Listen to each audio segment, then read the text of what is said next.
안녕하십니까, 김종래입니다. 10월 12일 김종래 TV 방송을 시작하겠습니다. 어제 제가 지난 일요일 날 있었던 국민의힘 경선 속에서 그 3차 선거인단 투표, 국민과 일반 당원들이 참여했던 3차 선거인단 투표에서 이낙연 후보가 다른 경선과는 달리 압승을 했어요. 이재명 후보보다 2배 이상이 넘은 득표를 받아서, 야, 이게 왜 원인이 뭐냐? 그래서 대장동 의혹 때문에 그런 것이다라는 주장이 아주 대세였는데, 그런 주장 말고도 다른 주장도 있다라는 걸 설명을 드렸는데, 그 방송 후에 재방송 보고 그랬다는 건 아니겠습니다만은, 여러 언론들이 이제 그 원인을 다양하게 지금 분석을 하고 있습니다. 그래서 전문가들도 근데 아직은 정확하게 잘 모르겠대요. 왜 거기서만 이런 결과가 나왔는지. 대장동 의혹이 반영된 건 맞는데 대장동 의혹 때문만은 아니다. 이렇게 한 2배 이상 차이가 난 거는 앞으로도 여기에서 어떤 유의미한 새로운 뉴스가 나오면은 나중에 또 다시 말씀드리기로 하고요. 자, 오늘은 어제에 이어서 경선의 후유증 얘기를 이어갑니다. 민주당 대통령 후보에 출마했던 사람들 중에서 중간에 사퇴한 사람이 2사람입니다. 정세균 후보와 김두관 후보입니다. 자, 이 사람들이 표를 얻어놓은 상태에서 포기했는데, 이 사람들이 얻은 표를 무효로 처리할 거냐 아닐 거냐 해서 당과 선관위는 무효로 처리를 했습니다. 그런 거에 대해서 이낙연 후보 측은 굉장히 반발을 하더니 어제는 대선의 경선에서 결선 투표가 진행돼야 된다, 해야 된다라는 이의서를 당에 제출을 했습니다. 그리고 이낙연 캠프 소속에 있던 서른 의원 등 22명은 기자회견을 갖고 민주당 선관위와 지도부가 명백하게 당원 당규를 위반하고 있다고 주장을 했습니다. 전날 발표된 경선 결과를 합산하는 과정에서 정세균, 김두관 두 후보에 대한 그 얻은 표를 무효로 집계했을 경우에는 공식 발표대로 이재명 후보가 50.3%로 과반이 넘습니다. 그러면 민주당 당원에 따라서 결선 투표를 하지 않고 그대로 확정이 된 겁니다. 그리고 실제 그렇게 가고 있습니다. 그런데 이낙연 후보 측은 이들을 합쳐야 된다. 합쳐서 계산했을 경우에는 이재명 후보의 득표율이 49.03% 됩니다. 이 김두관, 정세균 후보가 얻은 표를 합치면 과반이 안 된다. 이것이 이재명 후보가 훨씬 많이 얻어서 아예 이런 논란이 어떻게 해서 상관없으면 되는데, 그걸 넣을 경우에는 과반이 안 되고, 그걸 뺄 경우에는 과반이 넘어버리는 것이기 때문에 여기서 이제 갈등이 생기고 있는 겁니다. 그러니까 이낙연 측의 반발에 대해서 당사자인 이재명 후보는 당이 상식과 원칙에 따라 처리할 것이라고 이제 점잖게 한마디 하는데, 이건 결국은 자기가 후보라는 얘기죠. 근데 송영길 대표는 아주 단호합니다. 이낙연 측 요구를 거부했습니다. 그리고 내일 최고위원회에서 이 신청 안 받아들인다라는 결론을 내리겠다고 했습니다. 우리 당은 이재명 후보를 20대 대통령 후보로 확정 발표했고, 내가 대통령 후보자 추천서까지 전달했다. 그 말을 하기도 해요. 아주 못을 박았습니다. 그리고 더 나아가서 이재명 후보에게 대통령 선거 준비를 하려고 해야 되니까 경기지사직을 좀 빨리 좀 사퇴해달라고까지 요청을 했습니다. 그리고 중도 사퇴했던 당사자인 정세균, 김두관 후보, 그리고 이광재 의원은 이제 정세균 후보하고 단일화를 해서 중간에 사퇴한 사람이니까 이 정세균 후보나 이 김두관 후보하고는 좀 성격이 다르다면 어쨌거나 이 사람도 일단은 출마했다 그만둔 사람인데, 이 세 사람도 이낙연 전 대표를 통해서 경선 결과에 승복하라고 촉구를 했습니다. 정세균 총리는 후보는 원칙을 지키는 일이 승리의 시작이다. 이재명 후보에게는 축하를, 다른 후보들에게는 격려와 위로를 보낸다라고 했고요. 김두관 후보는 원칙을 훼손하는 어떤 세력도 민주당의 역사에 큰 죄를 짓게 될 것이라고 했고, 이광재 의원도 아름다운 결단이 필요할 때라고 이 촉구를 하고 있습니다. 심지어 친여 대표적인 매체인 한겨레신문 오늘자 사설에서요, 경선 룰을 논의하는 단계에서는 침묵을 하더니 이와 같은 논란이 있을 수도 있는, 경선이 시작돼가지고 판사가 불리하면 다음부터 그런 주장을 펴기 시작한 건 참 설득력이 좀 반감시킨다. 그래도 다행인 건 이낙연 캠프가 법적 대응을 현 단계에서 고려하지 않고 있다고 하는 것이다.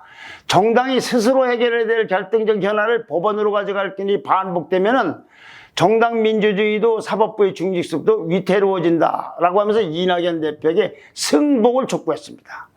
캠프에 참여한 22명 의원들을 제외하고는 대체로 이렇게 전방위에서 경선에 승복하라고 압력 또는 설득이 쏟아지고 있는데, 경선 끝나자마자 제 정리된 마음은 정리되는 대로 말씀드리겠다는 이낙연 대표는 지금 무슨 생각을 하고 있을까요?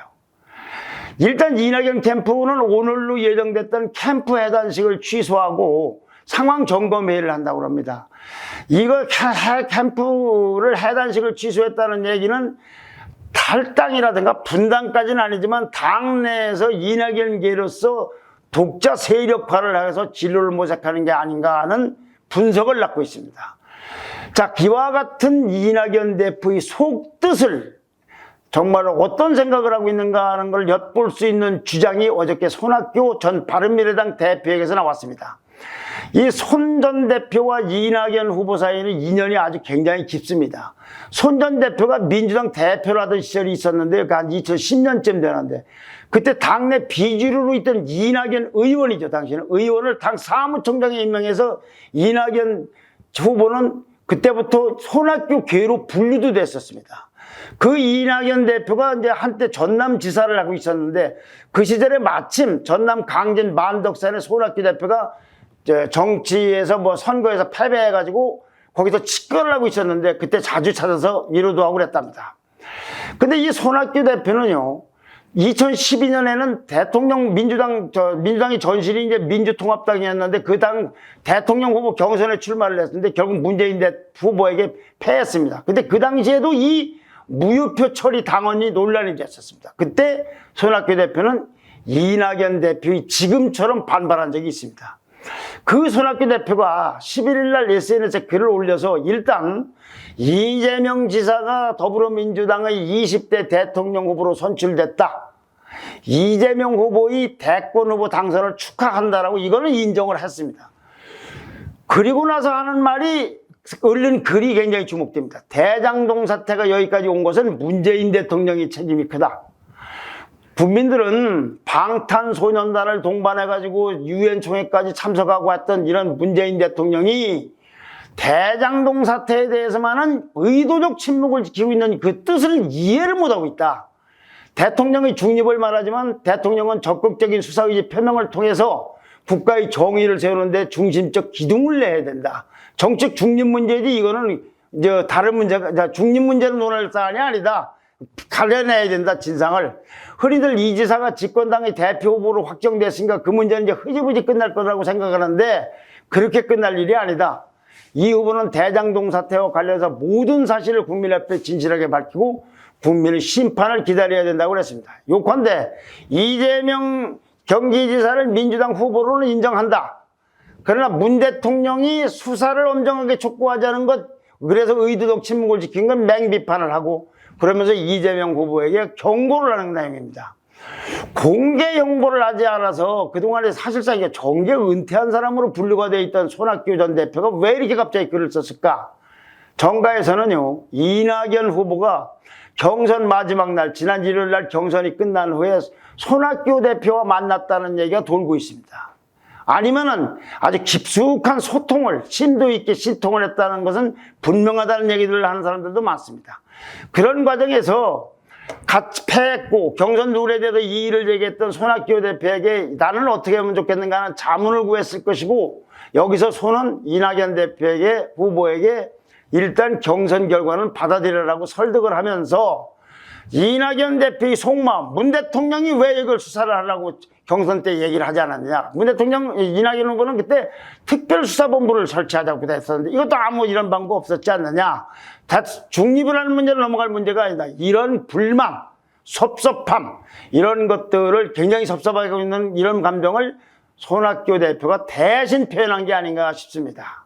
어쨌거나 선대위를 빨리 출범시켜서 이 이낙연 대표를 공동선대위원장의 제일 앞자리로 최우선적으로 모셔야 하는 이 민주당이나 이재명 후보로서는 지금 현재 다양한 채널로 이낙연 측을 설득하는 작업을 이제 나설 겁니다. 아마 지금 하고 있을지도 모릅니다. 그러나 여기에 받아들일지, 만약에 내일 최고위원회가 이낙연 대표의 불복 주장은 받아들일 수 없다고 했는데도 불구하고 또 그러면 다음에 가처분 시청이라든가 법정으로 끌고 갈지 어떨지 이낙연 후보의 선택이 참 주목되는데 이래저래 결국은 이 딜레마 속에서 이낙연 대표의 고민은 깊어지고 있는 것 같습니다. 다음 방송 때 이와 관련돼서 새로운 뉴스가 있으면 또 말씀드리도록 하겠습니다. 자, 좋아요와 댓글과 구독 신청 부탁드립니다. 감사합니다.